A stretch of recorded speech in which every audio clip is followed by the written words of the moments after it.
حظي حظي بابو البنات. بقول لك كده عشان خايف على نور. نور؟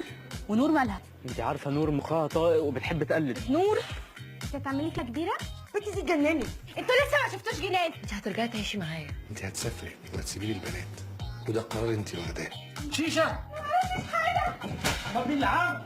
اتسدكت تشك. نعم يا ماما. شكله معجب بيا. نعم. مش فاهم. اللي بحبك؟ البنت الجامده اللي انت كنت واقف معاها دي. بنت؟ ايه ده؟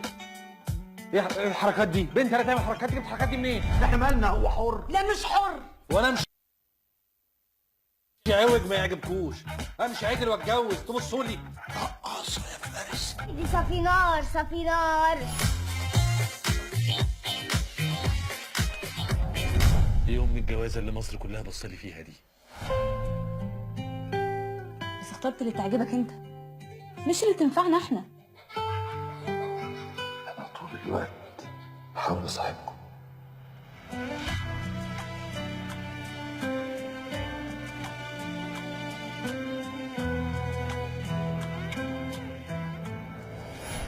انا ما نقصش في حياتي حاجه قد الخيانه. لو الفرصه اللي جايه لي ان انا لازم اعادي اخوكي. تعدي فارس؟ الكلب لما بيجوع بيتفعل، ولما بيتفعل بياكل اي حاجه تترميه. يا عم الله يا رب. ميه يا جدعان. الواجب وصل يا معلم. انت كده بتلعب في عداد عمرك.